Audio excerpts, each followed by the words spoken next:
I'm Elizabeth Shanahan Jewett. Welcome to Local Matters. The immigrant experience here in the United States has roots in diverse nations and people, all of whom came here seeking a better life for themselves and their families. Here in Plymouth, there was a factory and a community that bettered the lives of its employees for over 100 years. Here is On the Local Scene, the Plymouth Cordage Company.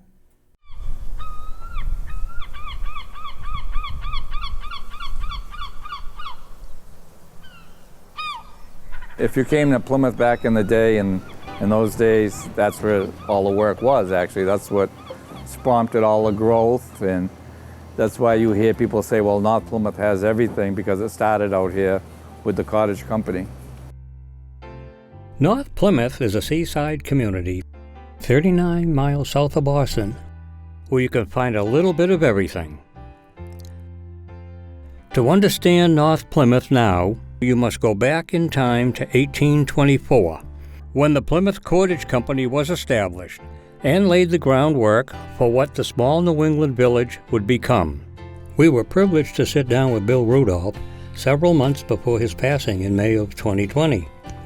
Bill was the founder of the Plymouth Cordage Historical Society and curator of the Plymouth Cordage Museum.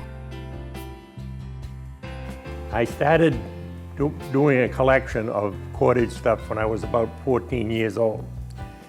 My great aunt worked for the cordage, as did my great grandfather. So I was very interested in it as a kid. I got an opportunity to come here to work, and not for Plymouth Cordage, but for the then owners of Saltwater Trust, who owned the property in 1980. And I've been here ever since doing the construction. The curator part, it started in 2005. We decided we really needed to have a place to keep all the memorabilia we had and keep the memory of the workers and the company alive. In 1824, when Bourne Spooner started the company, North Plymouth was pretty much farmland. Well, after the War of 1812, how or why he was there, I don't know, but he was in New Orleans. And he learned how to make rope down there using slave labor. He didn't believe in slavery. So he came back to Plymouth, vowing he'd start making better rope using free labor, meaning labor you paid for. In 1824, they filed the papers with the state, starting the corporation, Plymouth Cordage Company. The hemp, which was the raw material used in those days, was imported from Russia. It had to come in big sailing ships across the Atlantic. It had to go into Boston because, as everybody knows, Plymouth Harbor, you can almost walk across at low tide. So it had to be offloaded in Boston and put on smaller ships and brought down to Plymouth on the tides. Even with a small ship, you had to come in on high tide. For them, they would ship the rope, because it was such quantities, by ox cart. It would take 3 days to go from Plymouth to Fairhaven, New Bedford. What's it take now, 30 minutes, 40 minutes? But they had to sleep over 2 nights on the way out and 2 nights on the way back. He picked this location because there was the grist mill on the end of the pond. He was going to use that to supply power to run the spinning wheels, which is part of the rope making process. The other thing they had to build in 1824 was the rope walk. That started out being 900 feet. That why so long? Because the sailing ships wanted 100 fathoms, which is 600 feet. So to make 600 feet of rope, you needed 900 feet of rope walk. The rope shrinks in the process. It's similar to braiding hair. It shrinks by 1/3. That eventually ended up being over 1,400 feet long, went all the way from the end of the pond out front to Boundary Street. The biggest change came in 1845 when the railroad came to town. That facilitated moving by rail all the raw material from Boston down, and all the finished goods, pretty much the whole East Coast was connected by rail, by 1850.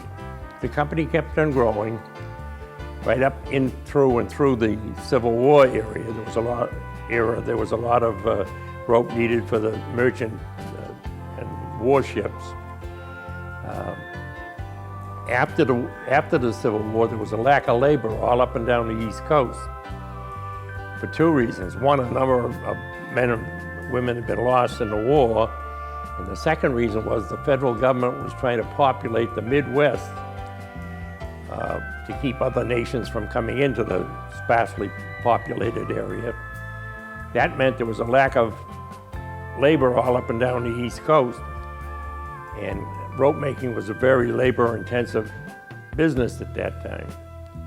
So there'd been some Germans that had come over on their own in the 1830s, 40s, and 50s and worked at the rope company, Cordage. And they sent them back to Germany to recruit friends, neighbors, relatives, people they would believe would be good workers and of good character. Mainly friends, neighbors, that type of thing that they really knew. And they were mandated to offer the fare over, not to give it to them, but they'd loan the money for the fare over. They would supply them with housing for them and their families and a job. So that was, at that point, the Franco-Prussian Wars have been going on for about 100 years. So everybody wanted to get out of Dodge anyway. And most companies weren't offering any way to get over, any loans for passage. So this was a big plus. So after they used up, this was in the late 1860s, 1870s, they went all over Germany, and they found in a little town called Autzweiler in Germany. They recruited my great-great-grandfather, who came to work here in 1870. He was one of the first Germans over to work here. He worked where this building is now before the building was built. And then after this building was built, he came inside this building to work, Mill 1. After the German population were made use of, they went to Italy, the area around Bologna, and offered the same deal. The two main towns there were Cento and Renazzo, where the immigrants came from. Much of the cultural melting pot that North Plymouth became can be attributed to the immigrant population the rope factory attracted as employees. We sat down with a longtime North Plymouth resident, Dave MALAGUTI, whose grandfather was one of the cordage employees who immigrated here from Italy. Dave MALAGUTI, longtime Plymouth resident all my life. Grew up here in North Plymouth, moved away when my wife and I built a house up off the Long Pond Road. And recently we've moved back to North Plymouth because we're living in my parents' house that I have control over now, Sold our other house. Love it here in North Plymouth. A little different from when I was a kid, but still a nice place. My relationship with the cottage, my immigrant grandfather, who came over from Italy sometime around 1893, worked a couple of jobs. I think he was a weaver at one point, and I think he was a shoemaker at another point. But because he had some secondary education back in the old country, he was able to get a steam engineer's license. Now, that's a pretty impressive feat, considering the fact that the first thing you have to do is learn the language, and then, take whatever test you need to take. And he became the night boiler operator down here at the cottage. I don't know how many years, and Bill Rudolph was trying to find it in the old records, but some of the old records had been burnt. And unfortunately, it's about that same period that my grandfather worked here. But I remember as a kid, the lines of people coming to the cottage, and they would be coming down that road, going into the plant, doing the various tasks that they did. There were rope makers, there were dockmen, there were warehouse people. This little engine was pulling materials all around to all the different places. Raw materials going in, and that same little engine and the others like it pulled the completed rope back out and brought them to the docks and warehouses where they were loaded on ships and shipped out. This is an antique. This is really an antique. This is actually a rope twister. And if you can see, one strand of rope came here, one strand came here, one strand came here. This had to make a very large rope because look at the size of the individual strands. And what you did is you fed the individual strands through these spots and then you twisted. And this is back in the days when it was manual labor, so you had a big wooden, probably a wooden or a steel bar that went through here, and you twisted and twisted and twisted all the way down the rope walk until you had a completed rope. So now we had a whole bunch of Germans and a whole bunch of Italians in North Plymouth, where there had been nobody for, 20, 30 years before. Then they went to, the Italians were 1880, 1890, up to around 1900. And 1890, 1900 up to 1930, they went to mainland Portugal, Cape Verde Islands and the Azores and offered the same deal there. Followed by the Portuguese community. My name is Colleen Rice. I lived in North Plymouth all of my life until I married my husband Mark in '83. My great-grandfather, rather, worked there. He was an immigrant from Portugal, from the Azores Islands in Portugal. One of the reasons was because most of the Portuguese people in the Azores were Catholics, and he wanted to be a Protestant. There were very few Protestants in the Azores. So he actually was a stowaway, is what I'm told, on a ship and came to this country. And when he went through customs, I'm not sure, I think he came right through Boston. And his name was Anton Schwarz in the Azores. But when he came through customs, they said, okay, your name is Sears. He said, okay. And from then on, he was known as Anton Sears. But when he came here, one of the first things he did was he found other Portuguese people who came here, and they all built a little church in North Plymouth, and they called it the North Methodist Church. Why did all these different populations flock to Cordage? So that gave us a whole melting pot in North Plymouth. There were other nationalities here too that came into work. A bunch of French Canadians came down. There were people from Scandinavia, a lot of people from England, France, Alsace-Lorraine. The company in 1899 started a welfare department, not meaning welfare like freebies, but welfare for the betterment of the workers. And they hired a man named William E.C. Nasro to be in charge of this department. And he'd studied with the great thinkers in Europe about what would make people happier in their work, be more productive. So he started building duplex houses around the ponds. From the row houses that had been there, the new houses were all duplexes.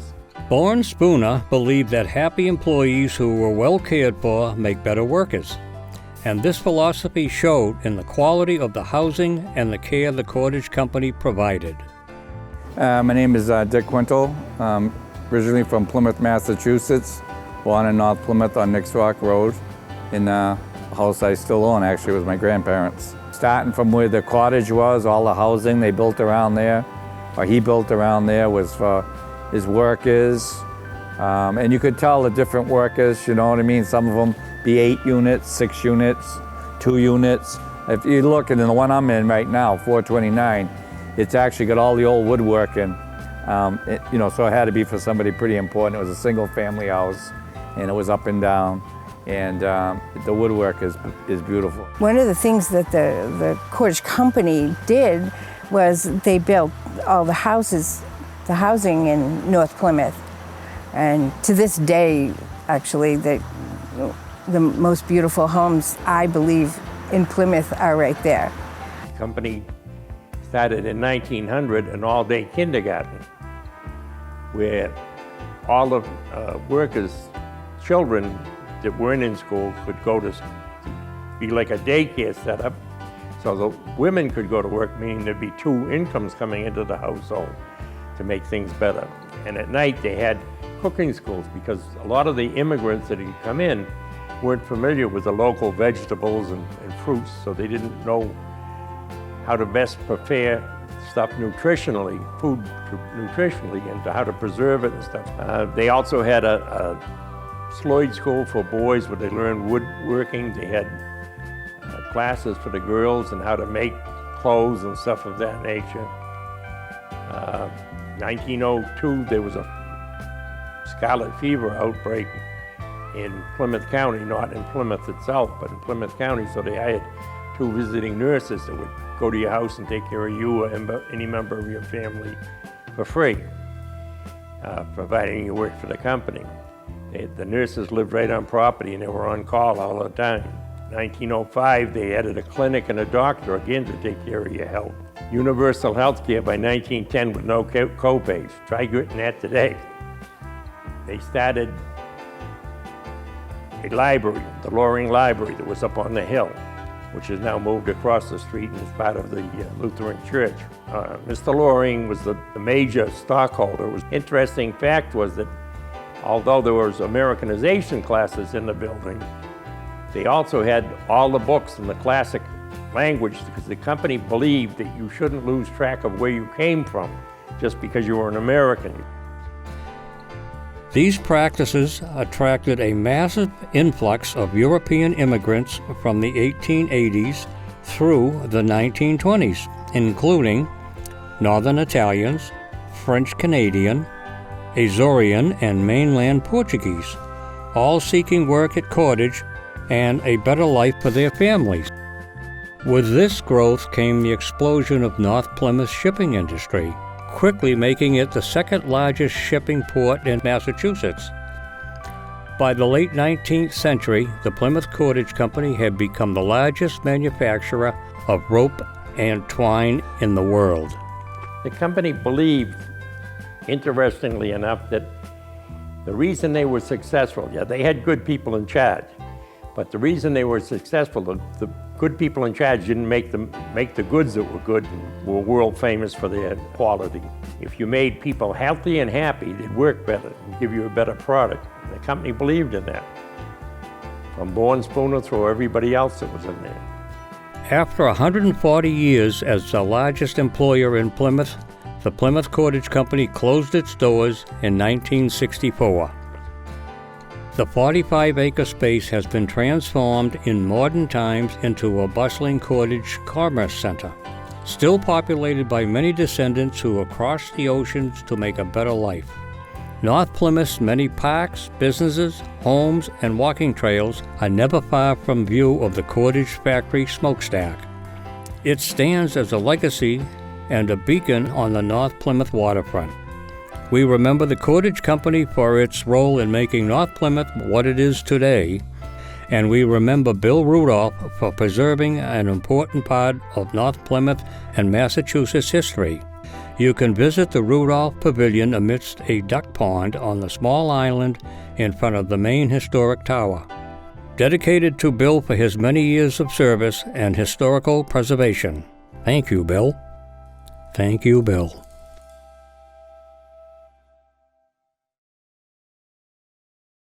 The legacy of Bill Rudolph continues with the work of the Plymouth Cordage Historical Society. Experience 140 years of history at their small museum of archives and artifacts at Cordage Park in North Plymouth. Check out plymouthcordageco.org to plan your visit. Do you thrive in a home full of houseplants and connect with them? Connect with other plant enthusiasts at the Plymouth Public Library's second annual Plant and Cutting Swap. On February 24th from 6 to 7 p.m., bring your extra plants or cuttings that can propagate to the library's Manomet branch to exchange them for new ones from other plant parents. This is a fun way to grow your houseplant haven and connect with other plant lovers. Visit the Plymouth Public Library website to learn more. Are you looking for something creative and fun for your kids to do on their upcoming break from school? The Kingston Recreation Department and artist Melissa Kowal are offering Winter Art Week from February 22nd to February 25th. Melissa and her team have some imaginative projects planned that will allow kids to delve into their creative work for a longer period of time than regular school art classes can allow.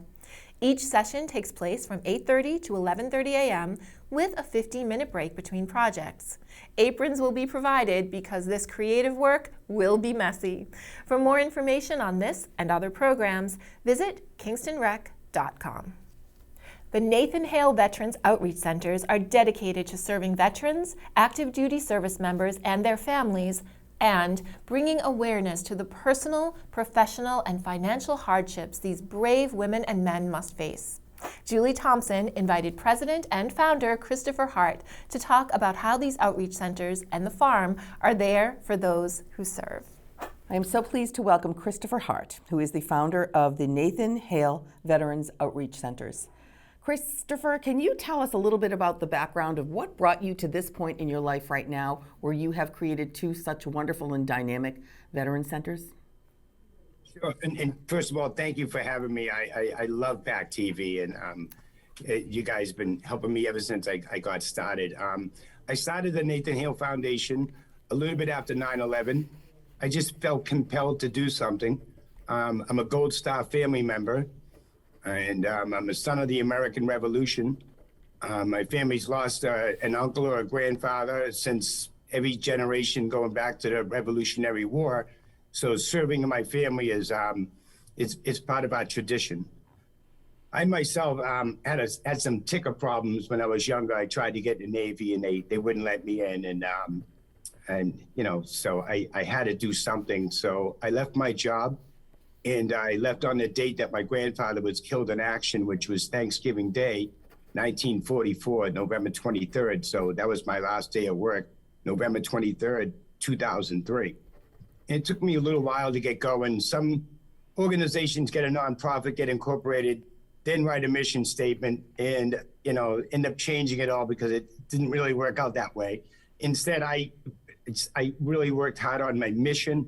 Interviewed a lot of veterans organization and what the needs were, and that kind of helped me get started. And so that was 18 years ago this November, and I started my first Veterans Outreach Center, which at the time was mainly transportation to and from the VA facilities. Yep. We started with Plymouth and we worked our way to 9 towns. And then in 2009, we started our first food pantry, and it went from oodles and noodles, and now it's like renting a big huge truck every month. Yesterday we picked up 4,500 pounds of fresh vegetables and meats and dairy products, and that's been going very, very well. And since we incorporated, we've served over 75,000 units of service to veterans in the South Shore. Wow! Which I'm very, very proud of. Yeah. And then 7 years ago, we bought a piece of property in Plymouth on Beaver Dam Road, 232 Beaver Dam Road.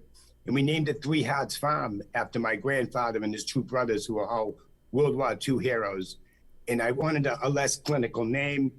And, like I said, by talking to veterans and veterans organizations, and especially the young veterans coming home, and a lot of women veterans that we have now, there really wasn't anywhere that facilitated anything for veterans that didn't really associate with, like alcohol and gambling. They wanted something more warm and fuzzy. And I said, that's perfect. Let's start a farm. We'll do some wellness programs there. And that's been going great. We put in about $250,000 into the property. This year, we're starting our hydroponics at the property. So this year we're investing about $200,000 into hydroponics and in a new parking lot and new fencing. And we'll be starting the state's first agricultural veterans workshop. So we'll be teaching veterans hydroponics, how to grow garlic, how to build raised gardens, how to, start from seedlings and, inside our greenhouse. And, it's just something that's a nice thing that, veterans can do together as a family.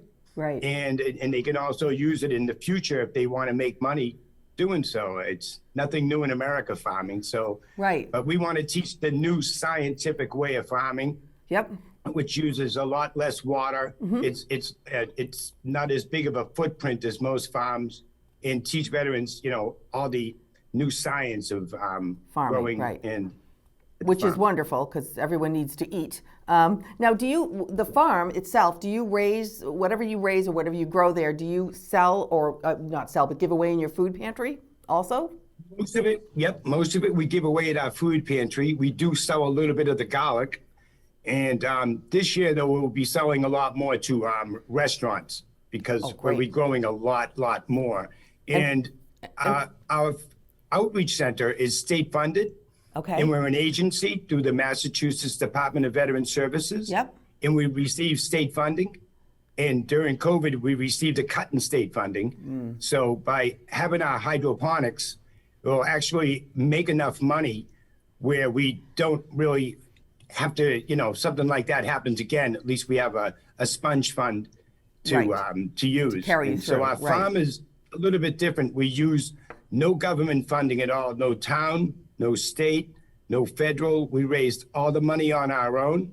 All the big companies in Plymouth, contractors have all reached out and helped us with doing paved walkways and rebuilding the barn and doing the electric work and putting in parking lots, and everything's come from the community, and it's a wonderful thing. So many people want to help, and they love the concept that it's a great place for veterans to go. Sure. Where there's, it's a beautiful environment. It's gorgeous inside our barn. We have a big water wheel like Jenny Grist Mill, and it's just nice and quiet. There's beautiful walking trails. We're right next door to Tidmarsh Farms, kind of nestled in between Pine Hills and Tidmarsh Farms, which is fabulous. And the people at Pine Hills are very, very receptive and very helpful. You've almost created a holistic environment for veterans to come together, to learn new skills, to interact with each other, to share stories, to share common goals and bonds.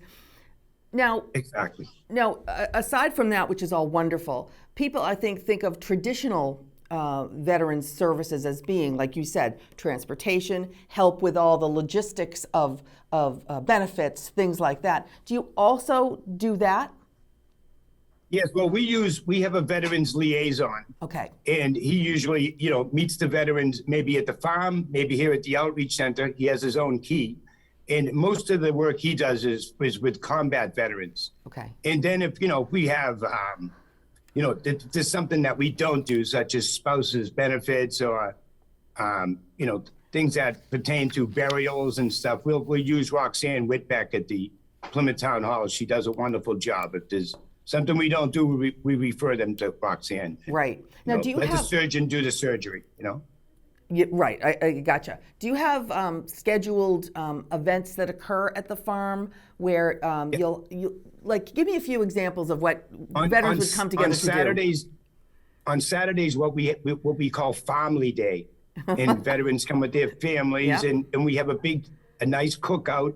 We have a beautiful pool table in there. We have an antique pinball machine. We have foosball, and we've got darts, and some people just like to sit back and relax. Some people like to go for a walk. And this year, we're not only adding the hydroponics, but we're kind of integrating our wellness programs into the farm. So we have like a $16,000 jacuzzi that's getting delivered in April. Nice. And we just put in a $5,000 massage therapy chair. Yeah. And we got an examining chair. So eventually we're going to be doing like acupuncture, light therapy, aromatherapy, and have more wellness programs also, integrated into the farms. Kind of a one-stop shopping. Yeah, that's terrific. No one's ever done it in the United States before. It's kind of You're a trendsetter. unique thing. You are definitely a trendsetter, Christopher Hart. Now, do you have all different ages of veterans? And once they come and take advantage of what you do at the farm, at your centers, do they tend to stay? People just continue to come? Right. And through the week, people just kind of come on their own. They know when we're there because they'll see the water wheel. That's like the on light that we're there. Yep. And so a lot of people just kind of come and go as they please. This year, we're hoping to add more of a structured schedule, adding another day for the cookouts and adding another day for like coffee hour, maybe 2 days. And we just received 3 large kilns. So we want to start our pottery and ceramics. Oh, that's kind of, awesome. go along with it. So you have things, to do, like I said, to do together. You can heal a lot better when you do things together as a family. Yeah, true. And that's kind of the idea what we had. That's wonderful. So it's for veterans and their families, this whole experience that you've created. Now, how can people help or contribute or donate? What is it that you need the most? This year we're hoping a lot of people buy our vegetables. And that's one of the things that we're really reaching out this year, of getting people to come by. On 3 Harts Farm, there's a Facebook page that will lead you to our website, or at the Nathan Hale Veterans Outreach Center. And we're going to do some fundraisers this year too, which we're like the worst fundraisers ever. We don't ask anyone for anything, but it seems like everyone wants to help us, which is wonderful. And this year, we got some ideas. We might do some little acoustic concerts and to help raise funding and stuff like that, and to get more people involved. And we have, other than the COVID hitting us, we were having groups of volunteers at the farm, from a group of 5 people to a group of 75 people. Wow. We've had 6 Eagle Scout projects. Yep. We have a lot of veterans, a veterans construction company, Infantry Construction out of Kingston, just built us a beautiful deck for our jacuzzi. I mean, everyone helps us. Yeah. It's truly, because you're serving a community, the community sees what you do and they give back, which is typical of the community that we live in, which is wonderful. Christopher Hart, thank you so much for joining us, and thank you for what you do and continue to do, and I'm sure we will talk to you again. Thank you so much, and thank you for having me. Another way our community lifts each other up. Thank you, Christopher and Julie. To learn more, visit the Nathan Hale Veterans Outreach Center.com. In the fall of last year, the world lost Broadway legend Stephen Sondheim, whose legacy lives on through his iconic lyrics and melodies. On February 16th and February 23rd, join the Pembroke Public Library and poet Roz Kubek as she takes you on a virtual exploration of the lyrical wit, wisdom, and music of this renowned composer. Each session will cover one theme of Sondheim's writing, including his thoughts on parenting and on art. Participants will then read, listen to, and discuss a selection of compositions. Lyrics and Zoom links will be sent prior to each session. To register, visit the Pembroke Public Library website. Here's Mark McKinley with an all-new Snapshot.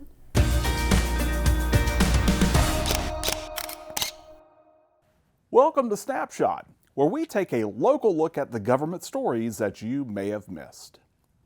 Duxbury residents, keep an eye out for the 2022 annual town census that has been mailed out. Before returning it to the town clerk's office, make sure to sign the form, making any necessary changes. No voters can be added by using the census form, but the information will be used to compile the annual street list. If you do need to register to vote, visit the town clerk's office to fill out a voter registration card, or you may register online at sec.state.ma.us. The towns of Duxbury and Pembroke are among those the Commonwealth selected as part of the Municipal Cybersecurity Awareness Grant Program. 800 employees of the Duxbury Public Schools and 50 Town of Pembroke employees will be trained to identify, avoid, and defend against cyber attack techniques commonly used to gain access to IT infrastructure, networks, and sensitive data. The Pembroke Chamber of Commerce is sponsoring Coffee with Town Officials. From 8 to 10 a.m. on February 18th, join the town manager along with members of the select board and other officials to talk about the state of the town and the future of Pembroke. You can find out more information about this event by following the Pembroke Chamber of Commerce on Facebook or by visiting their website at pembrokechamber.org. The Baker-Polito administration filed its fiscal year 2023 budget at the end of January with an aim to support economic growth across the state and invest in education, housing, and health care, as well as providing tax relief to residents. Highlights of the $48.5 billion budget include tax breaks for low-income seniors and low-income families, an increase of almost $600 million to fully fund the Student Opportunity Act, including $485 million in Chapter 70 funding with a focus on school districts serving low-income students, over $440 million for workforce development programs and initiatives across a wide range of state agencies, and providing reforms and investments in rental assistance, rehousing benefits, and housing vouchers to quicken recovery and create long-lasting improvements in housing stability and access to home ownership. This is the first step in the budgeting process. In April, the House will debate their version of the bill, with the Senate to open their debate in May. Each version will then move to the conference committee to work out any differences and then will be submitted to the governor for signing. The town of Kingston is in the process of identifying projects to prioritize for the Mass DOT Complete Streets program. Keith Hickey tells us a bit more about the program, the process, and how residents can provide their input. Hello, this is Town Administrator Keith Hickey with some information that I'd like to make you aware of regarding the Town of Kingston's application for Complete Streets. For those who may not be aware of what the Complete Street program is, it's a grant program funded through the Commonwealth of Massachusetts Department of Transportation, where communities apply for, in a competitive grant round, funding to improve dangerous intersections, dangerous roadways, and enhance the ability for pedestrians, bicyclists, and people who are driving cars to commingle a little more safely, on Kingston roads. Last week, the town of Kingston hosted a public meeting where we asked residents and interested parties to attend either virtually or in person. And we had a representative from our consulting engineer firm come in and give a brief overview of what Complete Streets is, the purpose of it, the funding resources, and some of the areas that we should be targeting. There was a PowerPoint presentation, and there's an interactive map on the Town of Kingston's website. That website address is www.kingstonma.gov. If you have an interest in making some suggestions, there's a link on the front page of our website that identifies or will bring you to a map, and you can identify an area of concern to you and explain what that concern is that you'd like to see addressed through Complete Streets. The Complete Street program offers funding of up to $400,000 annually to a community. We're one of many communities throughout the Commonwealth that will be applying for Complete Street money. The engineering firm that's working for us has identified some dangerous intersections based on accident data that the town of Kingston has provided to our engineering firm. The Complete Street programs oftentimes will improve pedestrian signal upgrades, provide funding for crosswalks with ramps where there isn't any, some sort of flashing pedestrian crossing if there's a dangerous crossing in and around town at all. It will also put in or fund new traffic signals, pavement markings and signs, and some limited intersection improvements. Again, the funding is only $400,000 a year, so it's not going to make a significant difference in the amount of money that we fund on a regular basis to make road improvements. But if we were able to bring $400,000 in a grant to town meeting to address a specific type of project, I would be hopeful anyways that the citizens would appreciate the fact that we were able to find funding someplace else, and the balance could potentially be funded through an appropriation at town meeting. So we are, the town will be applying for these funds in the near future. We're asking that anybody who's interested, as I mentioned, go to the town website at www.kingstonma.gov. and click on the link that will bring you to the interactive map where you can fill out and address your concerns. Or if you prefer, reach out to me and let me know what your concerns are. I'd be happy to try to make sure that information gets included in a list of improvements that we'd like to see. It'll be up to staff to present to the Board of Selectmen in a meeting in later in February or early in March. The prioritized list of recommended improvements we'd like to see. Hopefully we'll get the Board of Selectmen to support that. We'll submit our recommended project for funding to Mass DOT by March 18th. And then ideally by April 15th, Mass DOT will have notified all the communities that were awarded some funding through the Complete Streets program. So again, it's important to try to get people's feedback. So if you do have an opinion or want to share some of your concerns with how we can apply for $400,000 and how that money would be spent, we certainly would appreciate you taking a few minutes and filling out that form. So with that, I appreciate you watching. I hope you have a great day and stay safe. Thanks for watching this edition of Snapshot. I'm Mark McKinley, and we will see you next time.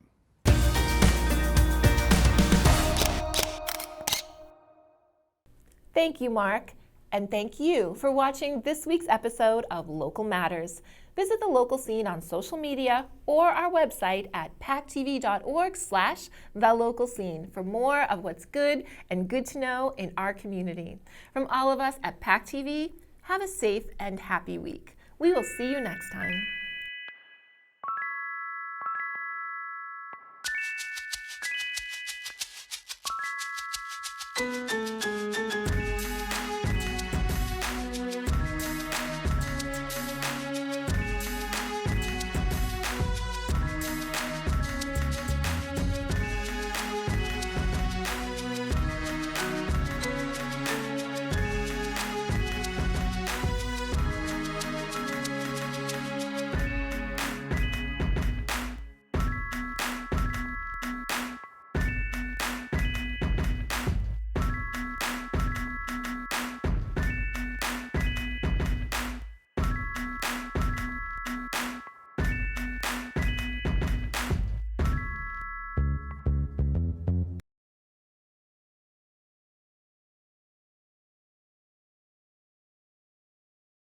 Thank you for watching. We are grateful for your attention.